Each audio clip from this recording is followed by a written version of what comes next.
All right.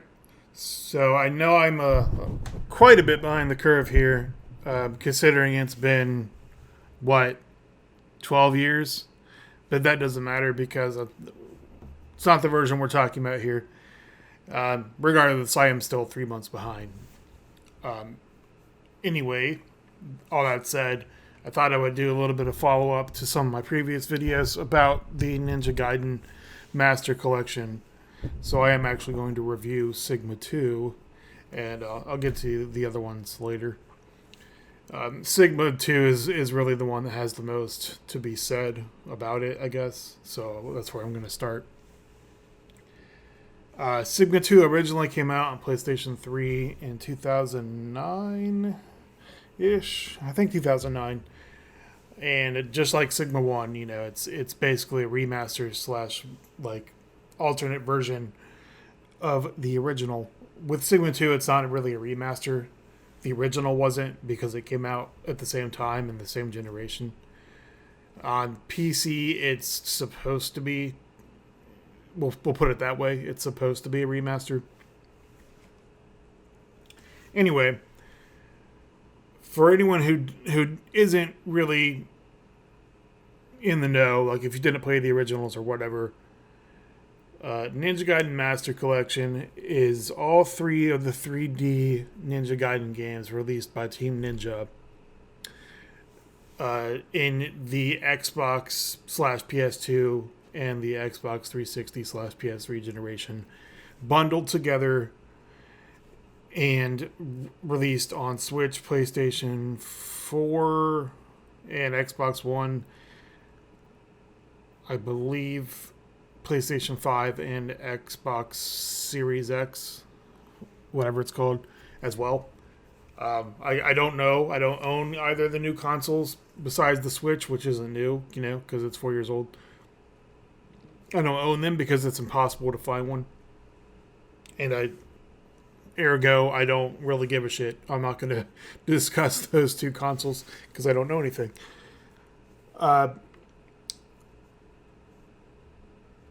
Really, the package doesn't matter for the third game, but the main draw of Master Collection is that it gives you Sigma 1 and Sigma 2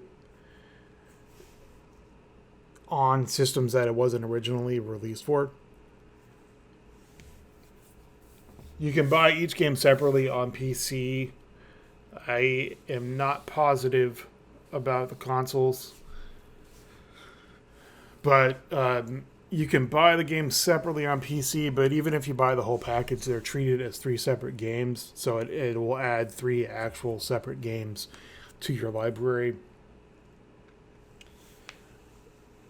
which is, not really important, but like for people that like to count their games or they like to see an individual icon and change that icon for each game, whatever, etc., that gives you the opportunity. Plus, you can see reviews for each game individually, so you don't have to buy all three games if you really don't feel like it's worth the money.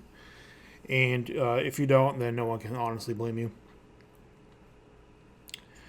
So Sigma 2 specifically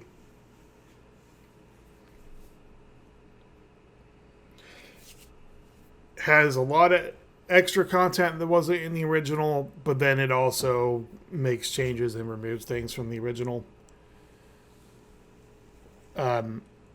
Primarily in the storyline, there are 3 new chapters for the female ninjas. And I am so sorry to be an American trying to say these names. Not that they haven't, not that they weren't Western characters to begin with, but there's a chapter for Kasumi, there's a chapter for Momiji, and there's a chapter for Ayane, and then I'm sorry, that's incorrect. There isn't a chapter for Kasumi. There's a chapter for Rachel. There's a chapter for Momiji, and there's a chapter for Ayane. Kasumi literally, she shows up in the game for 3.5 seconds in the distance. You just see the back of her standing on a building, and then that's it. There's literally no story or anything involved to explain what the fuck she's even doing there. So each of the three have their own chapter, just like the Rachel chapters in Sigma 1, except this time it changes characters up. And so they each have different weapons and different combat styles obviously go with those weapons. Rachel's Warhammer from the first game is changed into the Inferno Hammer because I guess that makes sense, considering she left it there in the church and Ryu took it. So she has an Inferno Hammer, which is like a Warhammer, but it's also a assault rifle somehow at the same time. Don't question it. It doesn't matter. You won't be playing as her long enough for it to really matter. Her combat pretty much sucks, just like it did in the first game. And when I say it sucks, it's not like it's bad, but it's basic. She doesn't really have a lot of moves.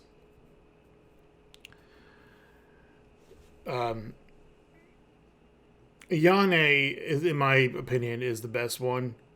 She has these, like, I don't know what they're called exactly. They're dual swords. They're pretty cool. And then she also, her projectile weapon is exploding kunai, just like every asshole enemy in the game has. So that's like her ranged weapon and her obviously projectile weapon, which is pretty cool. And then there's what's her face? Momiji. She has a what do you call it? I knew it. I knew the name of it. It's a pole arm with a blade on the end of it. Not a halberd, but a thing. What the hell is it called? I want to say, oh yeah, a Naginata. Okay, yeah. So she has a Naginata, but anyway, her moveset is really cool, and she also has air ultimates, which aren't really that useful, but it's something to differentiate her from the rest of the characters. Other than that, they also rearranged quite a lot of content in the storyline. For example, in the chapter before you kill Elizabeth, in the original game, you fought these two golden dragons, and they totally removed that entire section from the game. So instead of doing that, now you just jump like straight into a hole in the ground to get to the next chapter, whereas before that, they were the boss at the end of that chapter. I'm not sure, like, every single thing that was changed as far as the storyline goes. A lot of other things were changed that are a little bit quicker and easier to discuss. For instance, the control scheme of the game changed completely. So, like in the original game on Xbox, the block button was the left trigger.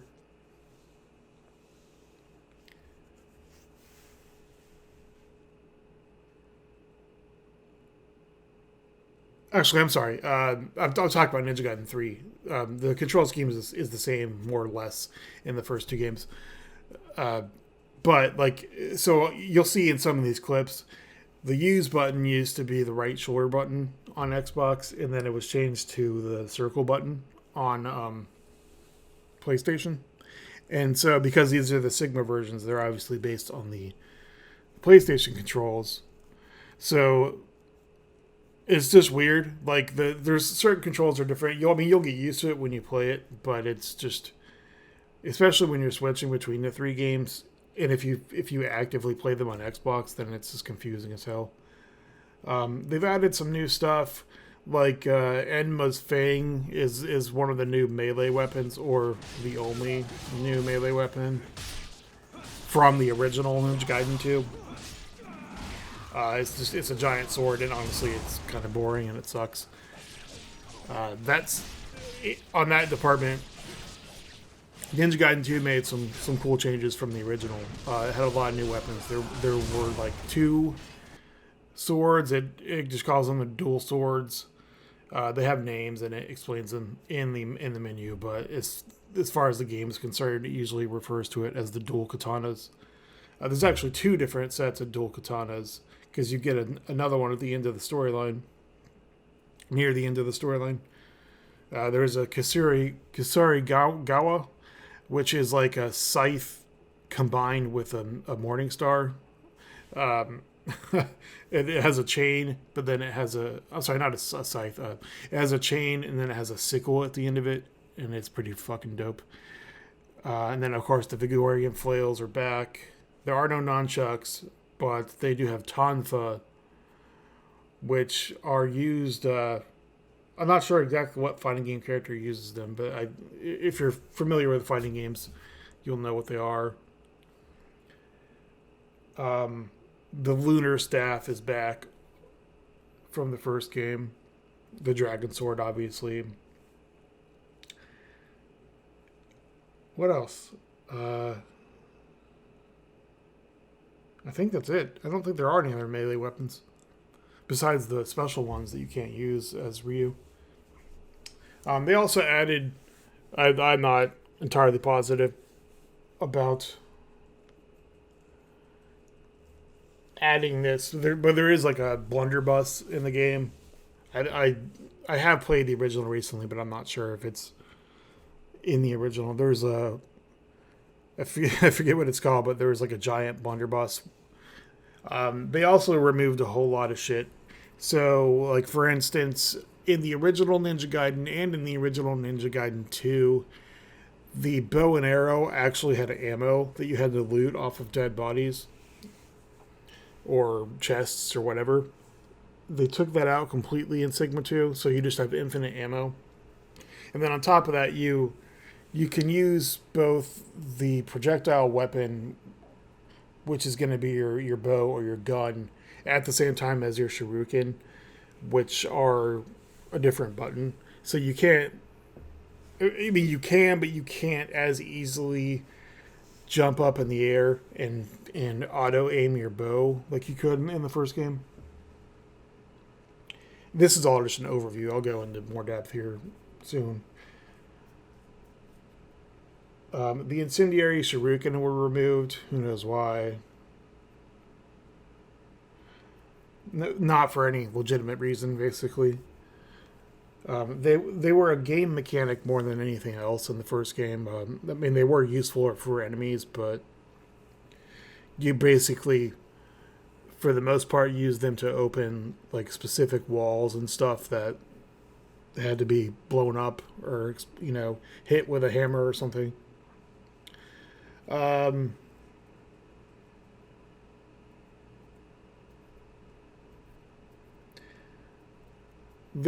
believe there was, in the first game and in Sigma 1, there was a Harpoon Gatling Gun for underwater combat. It was only in one level, or well, maybe like 2 levels, but it didn't really matter. It was in the original Ninja Gaiden 2, and that was removed in Sigma. And so was literally all water combat. So, like, in the original game, there were lots of enemies in the water. In this game, there isn't a single enemy in the water, ever.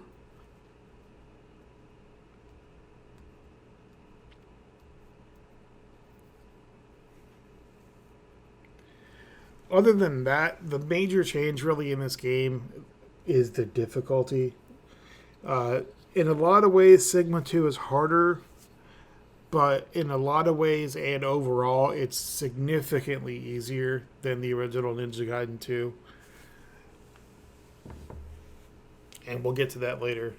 So, really, the main draw of this release is that it has better graphics. So, Sigma 2 on PC supports, 1080p, 1440p, and 4K. It does not have like ultra widescreen support that I know of.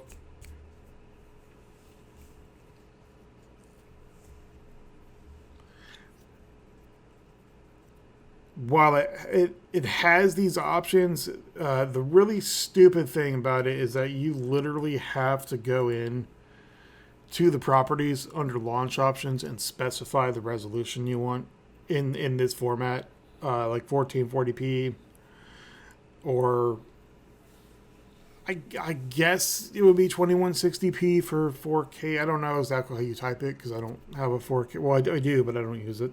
It's because it's a TV. It doesn't count. There is an in-game menu to adjust it, and I don't know that it works separately from the launch parameters. That's just what I read. Without a doubt, the game looks better than the original.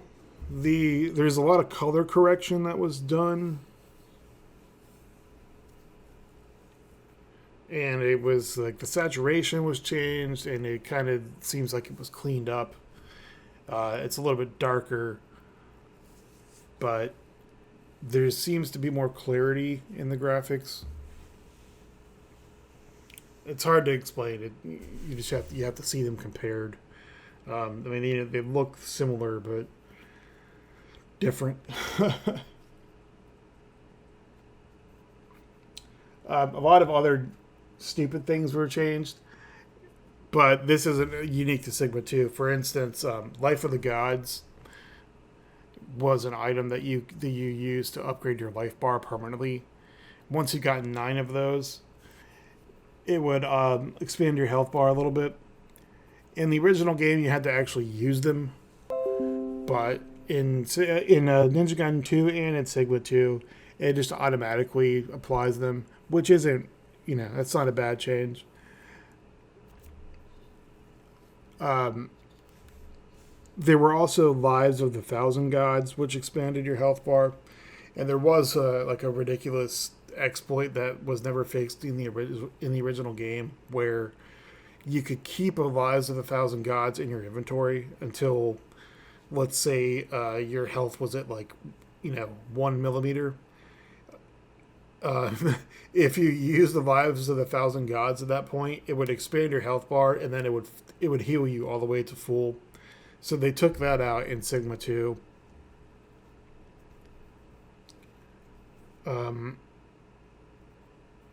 I'm pretty sure. I don't remember there being any Lives of the Devils or Spirit of the Devils, whatever it's called. In the original game, there was a item just like the Life of the Gods, but it was called like Spirit of the Devils or something, which would expand your Ninpo pool. So it would add an extra charge to your magic. I'm not positive that exists anymore. I'm pretty sure there are still Spirit of the Devils, which are used to upgrade your magic, but not the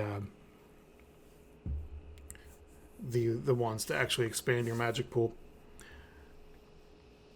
Other than that, the gameplay itself isn't really changed.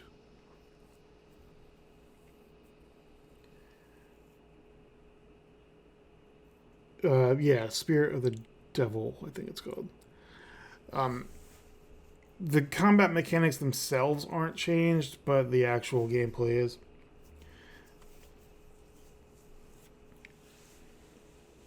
So, Ninja Gaiden 2 had a single-player mission mode. That's one of the major changes. It was changed to something called tag missions or team missions, where you can't play online with another human being. Actually, I'm sorry, that's a lie. You can play... Supposedly, you can play online with someone else. I never tried it. If not, you can choose an AI partner. So you can choose from all the characters in the game. You can have 2 Ryus. You can have Ryu plus like Rachel, 2 Rachels, whatever you want. From the available 4 characters, and then you can pick the weapons for each character, what magic they're going to use, what projectile weapon they use, and what costume they're wearing. As long as you've unlocked all that stuff. Basically, it's like survival mode. You just kill endless enemies until it's over. It's very confusing. It's very hard to tell what the fuck's going on, especially if you make the mistake of choosing two of the same character. The only way you can tell which character you are is that you have a big golden arrow above your head, and of course the camera's focusing on your character. But even so, with all the ultimates and shit going on, it's kind of difficult to see. If one player dies, you can resurrect them. And then also you can do dual magic cast, which is basically like a nuclear bomb. It'll kill like everything on screen, and it'll pretty much heal you back to full too most of the time, because they'll drop blue orbs. The tag missions, there's like 6 different tiers of tag missions. So it starts out with like super easy. And then the last one is like Ultimate Ninja mode, which is higher than Master Ninja. And then each tier basically focuses on different challenges. So you'll fight normal enemies, and then some of the tiers will be like bosses only. Some of the tiers are like fight every boss in the game. Some of them at the same time, pretty much. It's a pretty cool mode. On top of that, you also have Ninja Race mode, which is the closest comparison I could draw would be to call Ninja Race mode this game's equivalent of Resident Evil Mercenaries. It's pretty much exactly the same thing.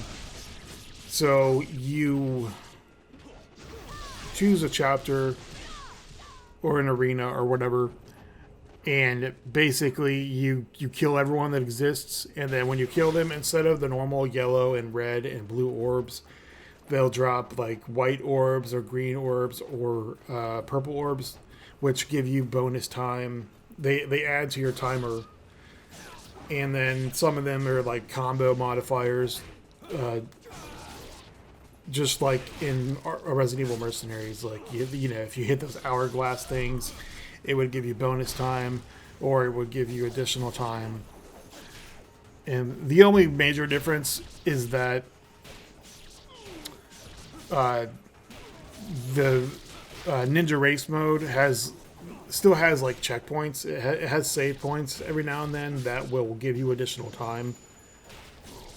So the goal is to make it to the end of the level or the end of the stage or whatever. I'm not good enough to have ever beaten it yet because I've only tried it like 3 times.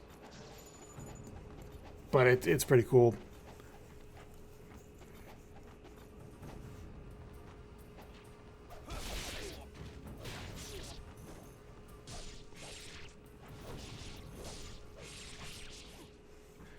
So that said,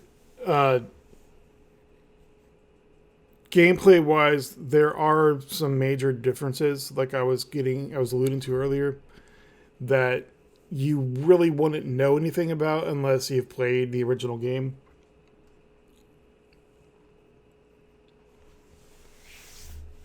So one of those major issues here is the fact that Ninja Gaiden Sigma 2, even the American release, I'm pretty sure, I haven't played in a while, so I honestly don't remember. They took out the gore. It basically is a problem. So one of the major mechanics of this game is called the Obliteration Technique, where you cut off an enemy's leg or their arm or their head even, or whatever the case may be, and then you run up to them and you hit Y or you hit triangle or whatever the button is, and it does an obliteration technique, which is basically like a up-close execution animation where you cut off their head or you do whatever and you just absolutely just destroy them. So in the course of combat, when you're cutting off people's limbs and whatnot to make them eligible to be obliterated, in the original game, you can see in this footage, you have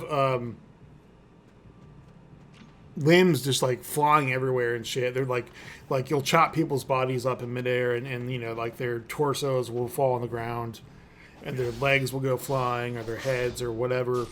And you'll see, you know, there's just like body parts all over the place, like littering the ground. And you'll kill them. You know, you'll cut off their head, and the blood will like spray all over the walls and the ground and all this shit.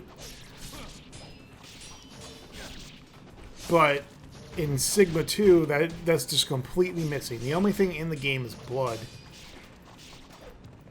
Whether it's your blood or enemy blood, usually it's your blood. Like there's enemy blood that sprays everywhere, but not nearly to the extent of the real game.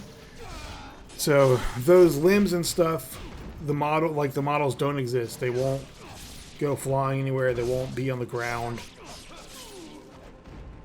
And it's just really stupid. For a game mechanic where the combat is based so heavily around dismembering people, dismembering enemies, like you'll cut their head off or whatever, and then it won't exist anymore. It just disappears. It's quite ridiculous. They censored the game so heavily. It just doesn't make any sense. And I'm sure it was to be able to sell in certain markets where stupid things are legislated. But you know, like it shouldn't have existed. And that's one of the major reasons that, you know, my previous video and why people on the internet are not happy. They're pretty displeased that this Sigma 2 version is the one that was in the collection, because it's garbage. Like, you know, it's censored garbage compared to the original. Not to mention it's not the original. So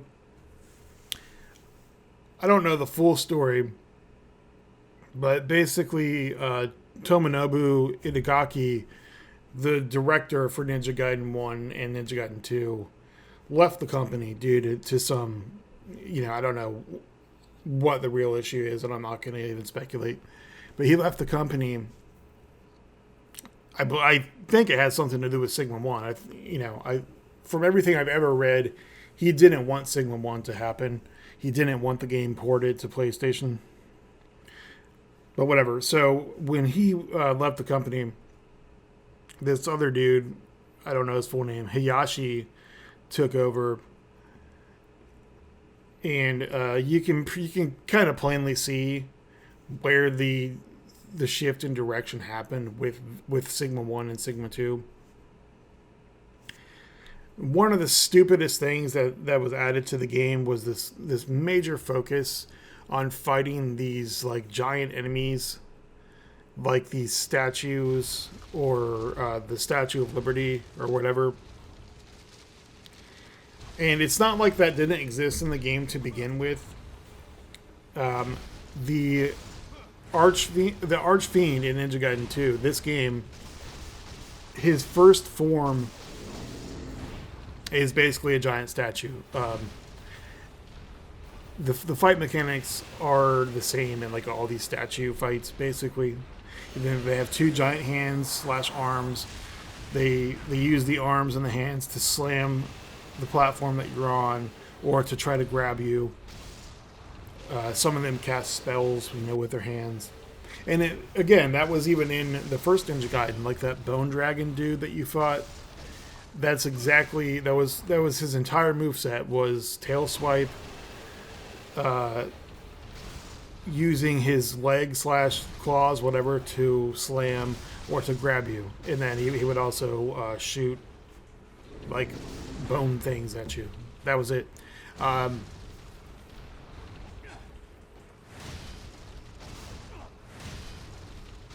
not sure there was another boss like that in Sigma 1, in Ninja Gaiden 1. Some of the other bosses used their hands, obviously, but it wasn't like a big statue, hovering over a platform. In that design philosophy carries into Ninja Gaiden 3, where you literally fight a carbon copy of those same statue bosses from 2. The last boss is a carbon copy, basically, of the Archfiend in Ninja Gaiden 2 and of those statue bosses.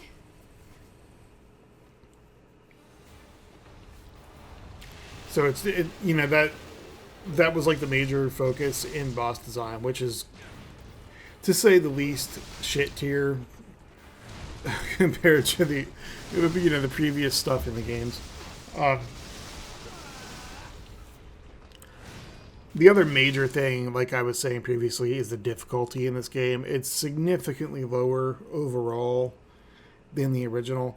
So, like you'll see in this clip here, it's the same level, the same exact spot in the same chapter, Chapter 3, Thunderclap of Catastrophe.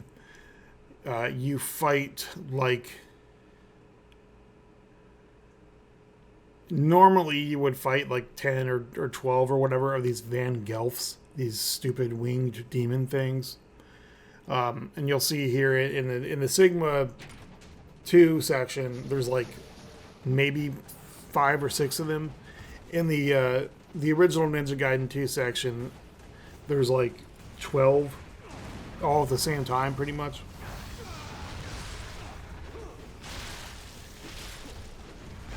In the Ninja Gaiden 2 clip here, I actually died after killing all of them, except for the last one, and then had to restart it. So this clip doesn't even have the first time I fought them, and it was actually easier here in the second time around. So that's one example of just the fact that overall the encounters are easier. You face less enemies, or they aren't even as lethal as the original game. Another example here is the Chapter 3 boss. I don't know what it's called. The robot worm asshole.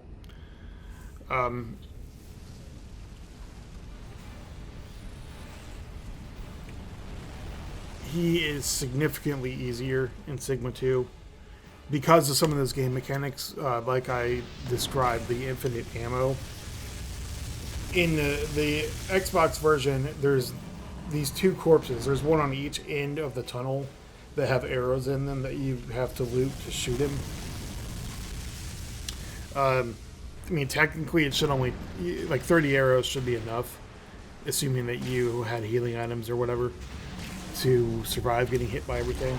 But you can see that just overall the fight is easier on the Sigma 2 version. The infinite ammo. You can see like some of those little mechanical fish things literally fly right through me and don't even hurt me. I don't even know how to explain how that happened. But I started that fight with less than full health, and I didn't even have to use a healing item the whole time. And it took only one try, whereas you see here in the Xbox version, I died, and then I had to try like 17 more times, and then gave up, and then came back to it the next day and beat it on the first try.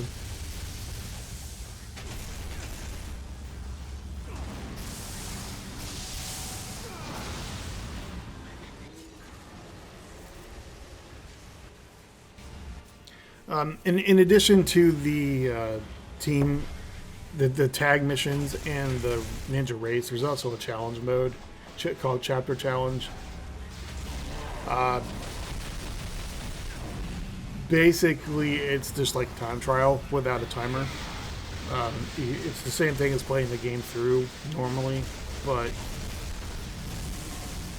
it's the only way to get the karma scoring from the original game. So basically the entire point is to just do your best, and then it uploads your record to the internet, and compare it to people that are better than you.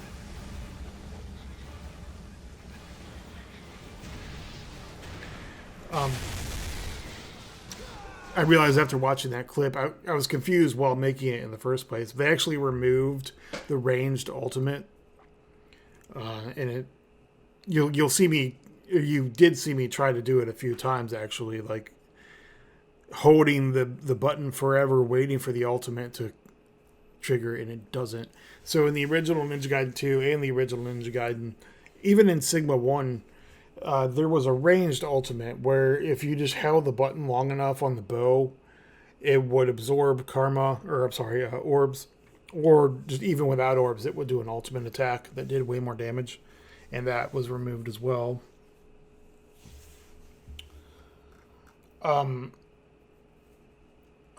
Before I forget, there's one major issue with this game and with Sigma 1. The only game in the collection I haven't experienced it with is Ninja Gaiden 3. So if you have a G-Sync monitor, this game is fucked up. Assuming that you do have a G-Sync monitor and you're using G-Sync, like I would expect you to, the only way to get this game to correctly work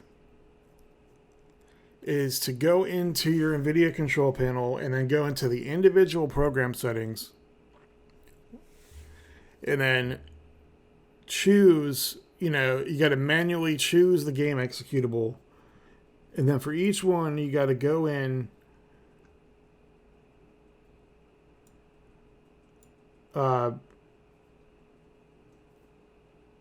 turn off max frame rate completely, set monitor technology on fixed refresh, and then put the preferred refresh rate on application controlled. Otherwise, there is some like severe fucking weird FPS issues. And you can see in these videos, like it'll even say 60 frames per second on the thing, but it's there's no fucking way. Like it's not running at 60 frames per second. If it is, it's there's something going on. There's like frame tearing or the monitor refresh, even without G-Sync on, even without it set on like 144 hertz, it just looks weird.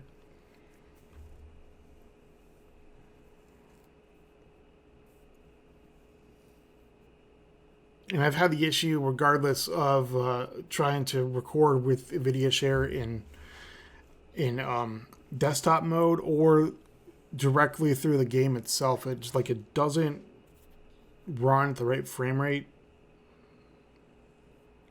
I think if you follow those instructions and just turn off G-Sync completely for the game, or if you just turn off G-Sync completely for the monitor itself while you're playing the game, then it should work normally.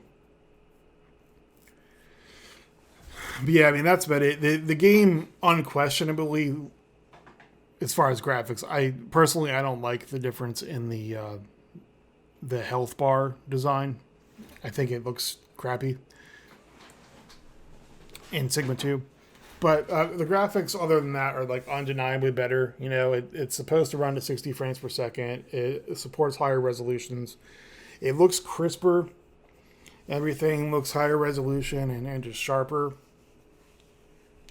But there are so many changes from the original 2. And it's so easy. It's just I don't know. Unfortunately, it's the only way to legitimately play this game on PC because there is no other version. The emulators sort of work for Xbox, but not really. So I don't know. Personally, I own them. I own the originals on disc on console.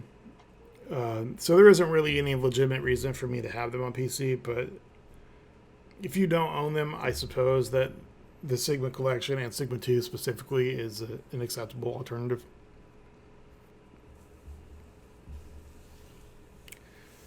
That's it for Sigma 2. I'll talk more in depth about the other games at a future date. See you.